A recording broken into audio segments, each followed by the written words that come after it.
The running back position is coming to a close here on Locked On Dolphins. Our final thoughts on the running back position for the Dolphins' day two selections at 51 and 84. What do the final rankings look like? Where would we draft each one of these players? And how do they stack against all the positions that the Dolphins have as primary needs entering the 2023 draft? You are Locked On Dolphins, your daily Miami Dolphins podcast.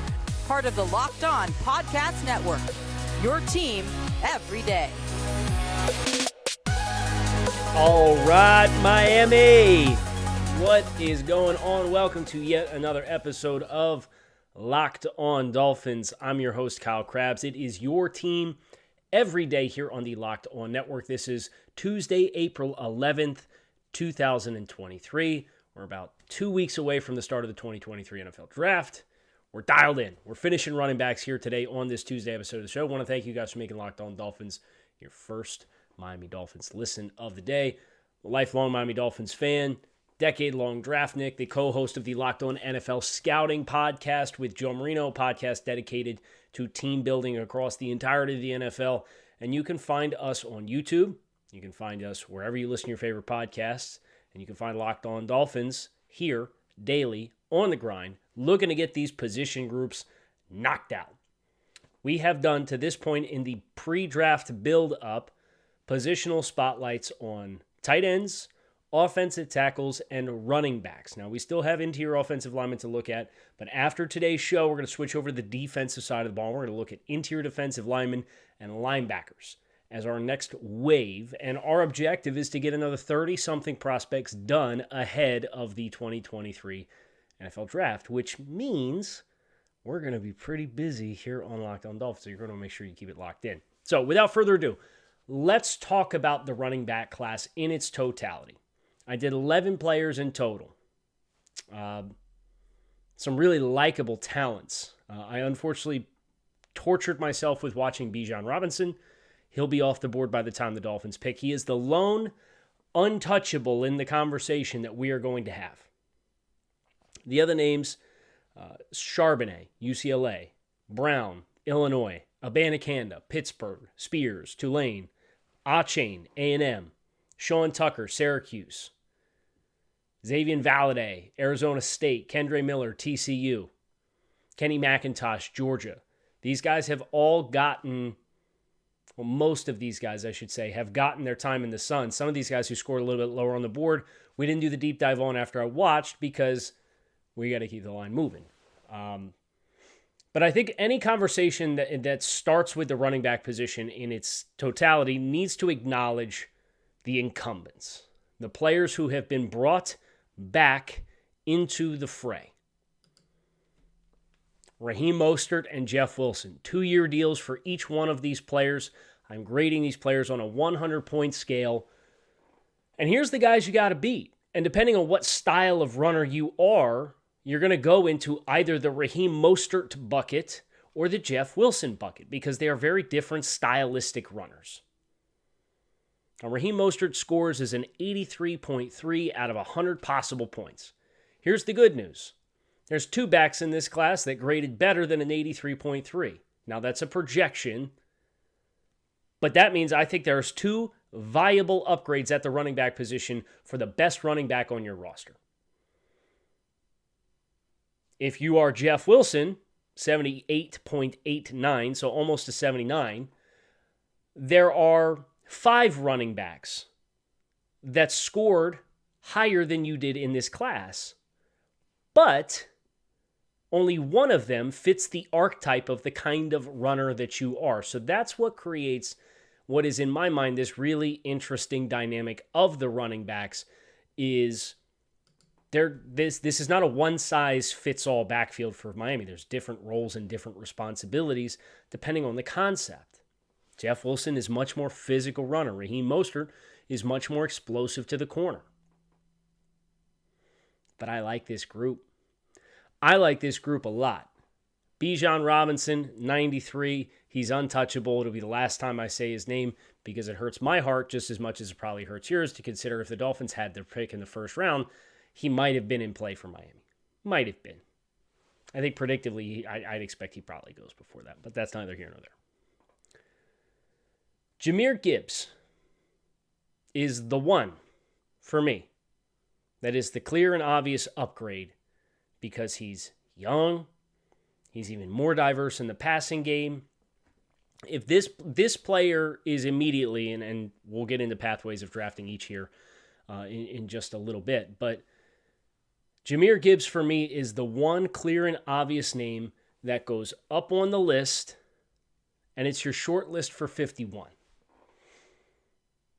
And the full updated big board that we're going to talk about in segment 3 is effectively the punch list where I've got like 4 names.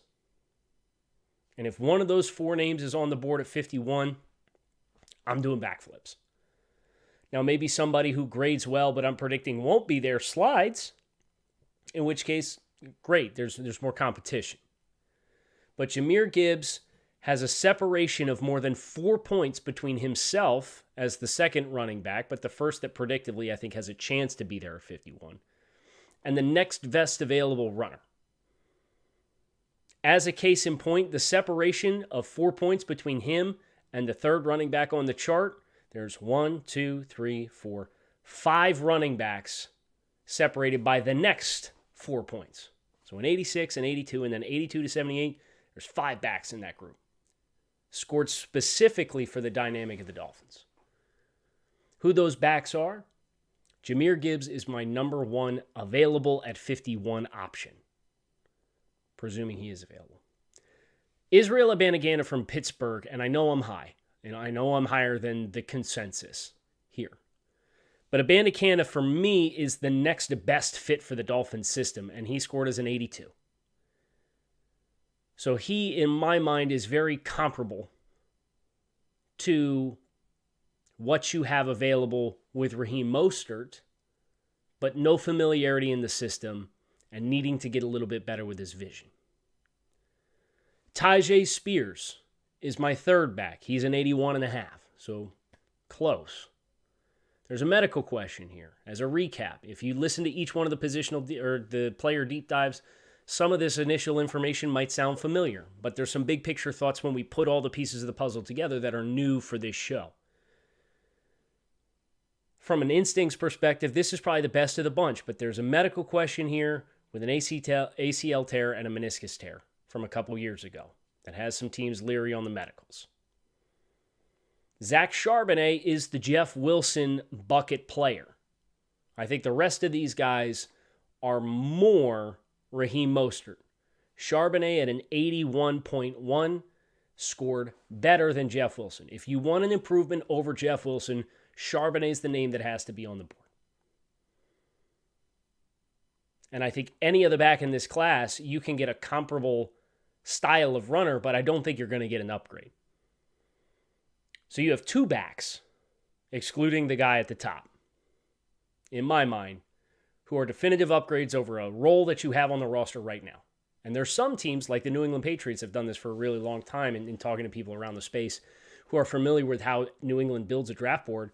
They've got 53 individual described roles, right? And if you're a player, they ask, okay, what role does he fill of the 53 roster spots? And if you don't serve as an upgrade over the player that they currently have, you don't go on the draft board. Now, that's not to say Chase Brown or Devin Achane or Sean Tucker or Xavier Valade, like they're not going to push Savon Ahmed or they're not going to push Myles Gaskin and be upgrades over those players. But I'm just looking at the 2 dudes at the top of the depth chart with the inside zone and the power run game and the outside zone and the speed to the perimeter. Of the guys we think are going to be a level 51, Jahmyr Gibbs is your upgrade over Raheem Mostert. And I think that's your only option to upgrade over Raheem Mostert immediately. Now, you can get close, but the immediate upgrade is Gibbs. And Charbonnet is the immediate upgrade over Jeff Wilson for that role within the Dolphins offense as well. So that's the path to upgrading each. Chase Brown is the next running back, RB5 of the ones that we're expecting to be available at pick number 51. And then you get into day 3, guys. I think those 5, Gibbs, Abanikanda, Spears, Charbonnet, and Brown, are the ones that I would have any appetite for drafting on day 2 at all. I like Devin Achane as a schemed touches type of player and multi-tool weapon with special teams ability. I like Sean Tucker as a developmental type of Jeff Wilson type runner, but the vision's not there yet. Xavier Valade, I really like as a developmental type runner, but that's a late draft pick type of player. Predictably, with no NFL Combine invite, that player might not get invited at all. I realized I omitted Kenny McIntosh. I think Kenny McIntosh just doesn't have a trait to hang his hat on. I think he's a solid player. Kind of like Kendre Miller, but he's, I think, more fluid than Kendre Miller. So he's also like an early day 3, right there with Devin Achane, would be where I would stack Kenny McIntosh amongst this group as well. If you look at the NFL roster assessments, that's another conversation, and that's what we're going to start with when we talk about pathway to drafting each one of these players.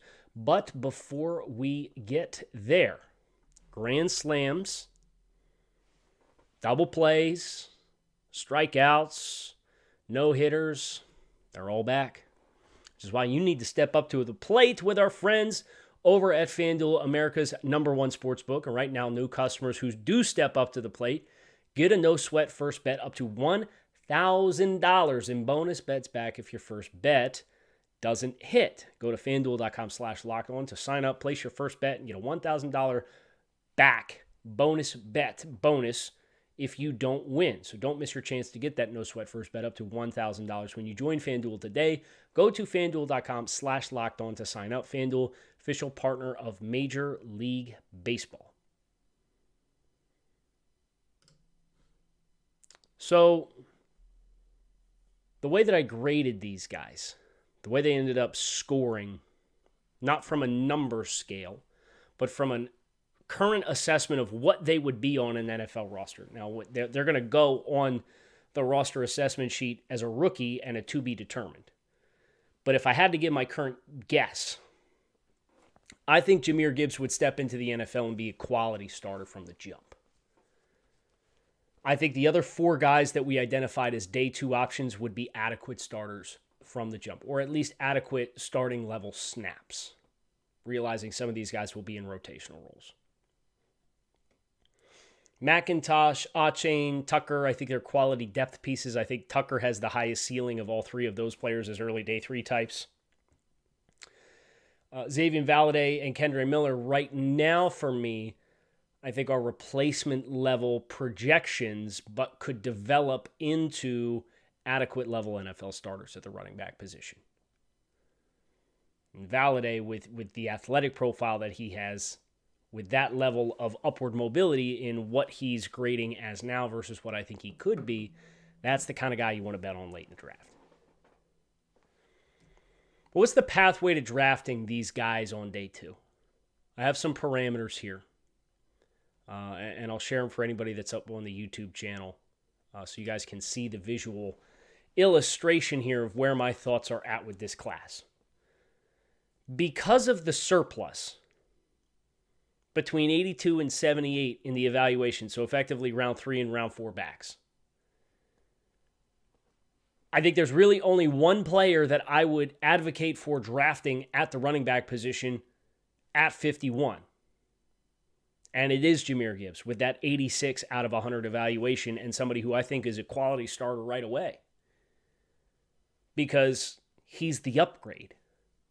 He's getting you better at the top spot on your depth chart at a certain position. If none of the other guys can afford that, then the value at 51 probably isn't ideal. So then I look at Israel Abanikanda and Tajay Spears and Zach Charbonnet as guys that scored above an 80 that I think are adequate level starters entering into the NFL in the right situation. And they're so closely bunched together, right? The 3 of them are separated by 1.1 points out of a 100-point scale. They're all very comparable. If you get on the board at 51 and Jahmyr Gibbs is gone, and the other players that are kind of your short list are gone, whether it's Darnell Washington or Sam Laporta or Matthew Bergeron or DeJuan Jones or whoever else that you want to concoct it would be your utopian selection at 51, and they're all gone. The board breaks terrible for the Dolphins. And you're like, well, we like these backs. There's a world where Abanikanda or Spears could be the best available back in their evaluation, or Charbonnet if they want to go the Jeff Wilson improvement route. But the fact that there's so many options, if this is the best player available, whichever of these three they evaluate is the best of the bunch, I'm advocating trading down from 51. And we kind of heard some rumors from Rosenhaus over the past couple of days that he thinks Miami would be more likely to trade down and allocate more draft selections.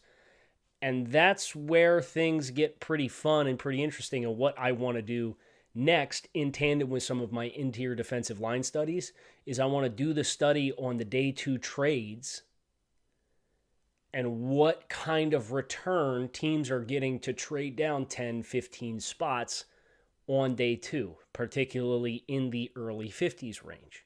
And once those numbers are collected, we'll throw it together. It's going to be a resource that's available for the people on the subtext community. If you're not familiar with subtext, text Dolphins to 305-419-3924. That's Dolphins to 305-419-3924.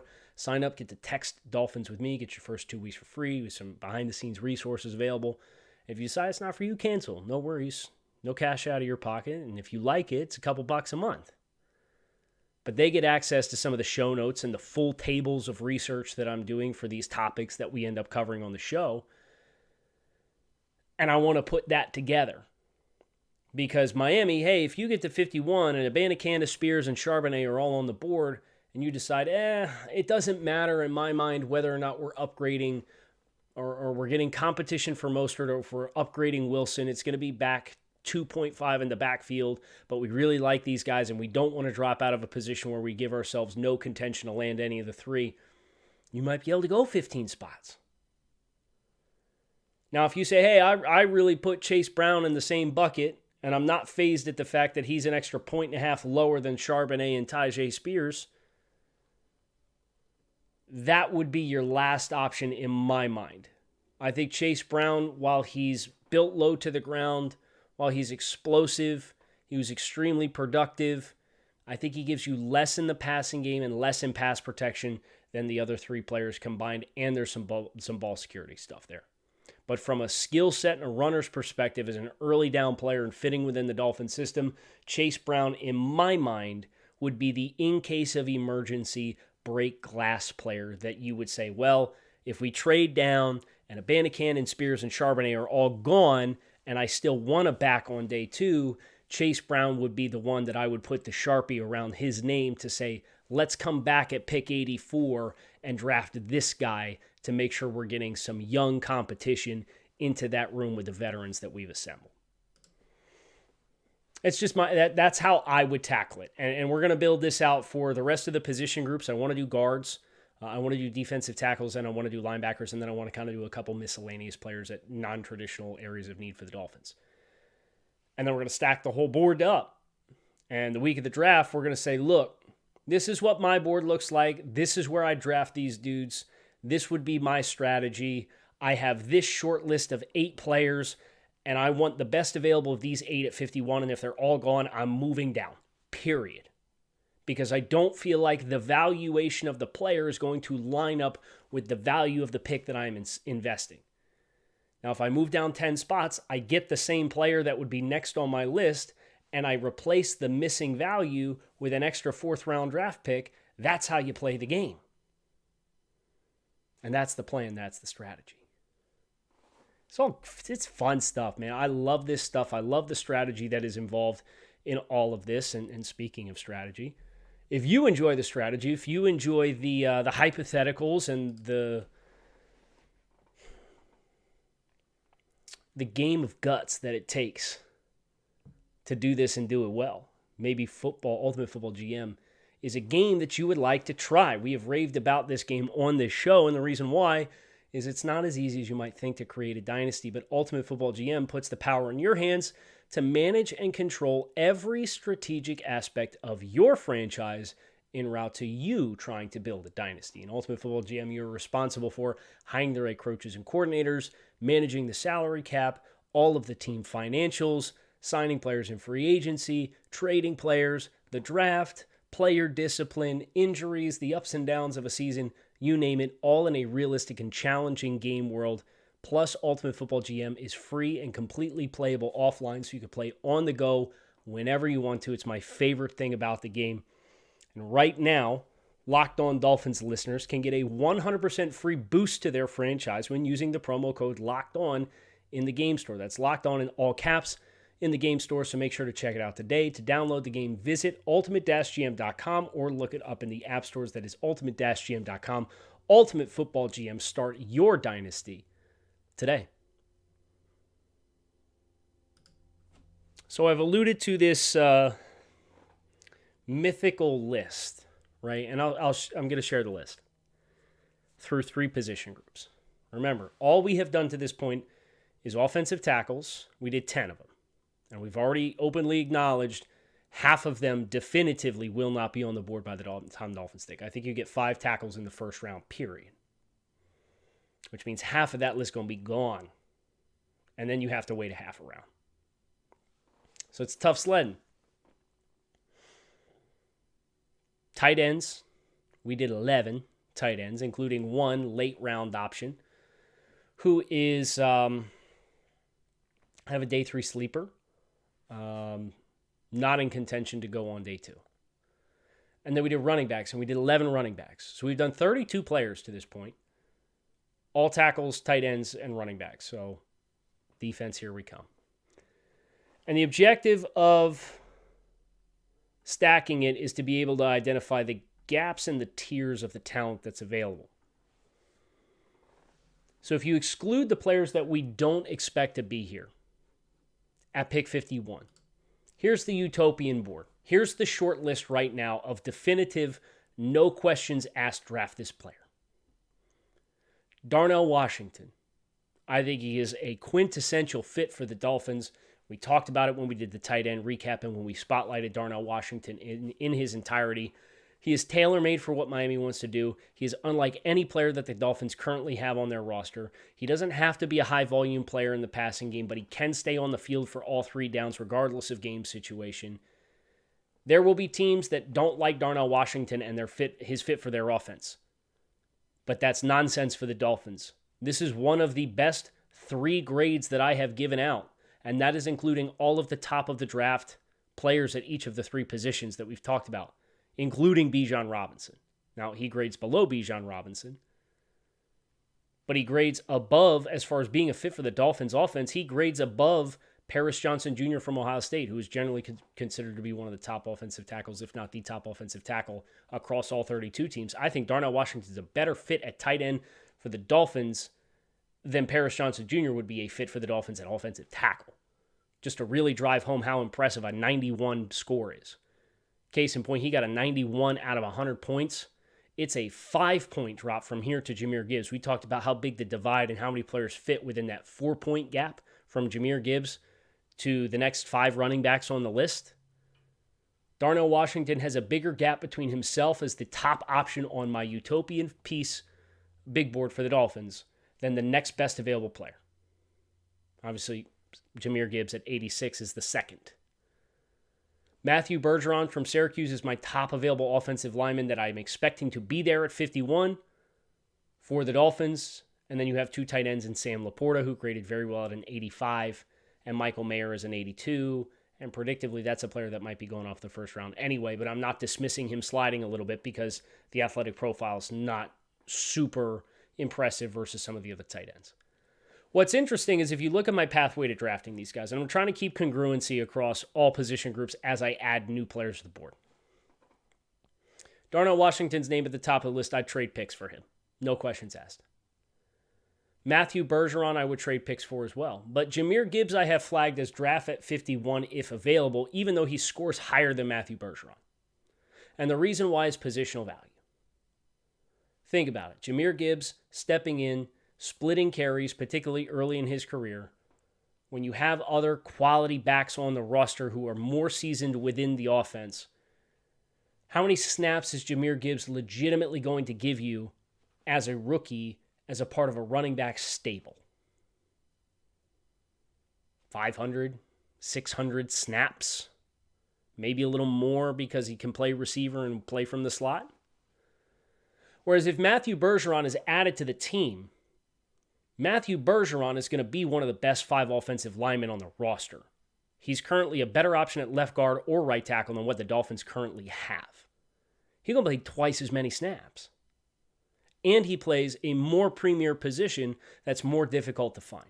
So even though I put Jahmyr Gibbs 2, and I acknowledge he scores as a marginally, by a fraction of a point, a better fit for the Dolphins than Matthew Bergeron, as far as a talent and scheme fit perspective, because Bergeron plays the premier position that is going to be guaranteed health willing to play the full slate of snaps, that impact for Miami outweighs the fraction of a point. So if I were to stack them, I would probably impose a positional value bonus of maybe half a point, quarter of a point, whatever, to make, and my final board will reflect that, to be able to illustrate positional value and have Matthew Bergeron rank above. And this is an important note too, right? Right now, I'm just kind of getting these players in tiers within their respective groups. We talk about horizontal draft boards versus vertical draft boards, and I hope to do a horizontal board for the Dolphins players at positions of need. But a horizontal board is your columns, your vertical columns, are players within a position, and then each row across is a tier, first round grade, second round grade, and those are arbitrary numbers, right? Because first round grade is relative. So I say they're arbitrary numbers because like it's tier 1, tier 2, tier 3, right? So I would have Matthew Bergeron as a tier 2 offensive lineman in the offensive lineman bucket. And Jahmyr Gibbs would be a tier 2 running back. And then when the Dolphins come up on the board, as players are picked, you take them off of the board. And then you can look up at this horizontal picture and it will show you, okay, just read left to right like you were reading a line on a book. Who are the names that are in the top line that have names available? Those are all players that you are considering to be equal. And then you ask yourself, okay, which of those players do we invest in? And if I'm holding Gibbs up against Bergeron, there's more of an urgency for Bergeron, even though Gibbs scored as fractionally higher on tape. So that's the updated big board update. Flash it one more time for everybody who's on YouTube. If you're not on YouTube, come on by, man. Like, we have a lot of fun. I'm trying to create a more visually stimulating viewing experience here on Locked On Dolphins. So through tight ends, offensive tackles, and running backs. Darnell Washington, class of his own. Jahmyr Gibbs, drafted 51 if available, with that asterisk because of positional value. Matthew Bergeron, trade up from 51. Sam Laporta, drafted 51 if available. Michael Mayer, drafted 51 if available. That right now, predictively, considering the players who will be available at 51 based on our best prognostication. That's the list. That's the list. 5 guys. And if all 5 guys are gone, I'm getting out of 51 as things currently stand. We'll see what defensive tackle, linebacker, and interior offensive lineman bring, because that is next here on Locked On Dolphins. So make sure you keep it locked in right here on Locked On Dolphins. Your team every day. Fins up. I appreciate you guys checking out the show. You can find us again on YouTube or wherever you listen to your favorite podcast. Hope to see you again soon. So hit subscribe on the podcast. Come on back. See us. And until then, peace.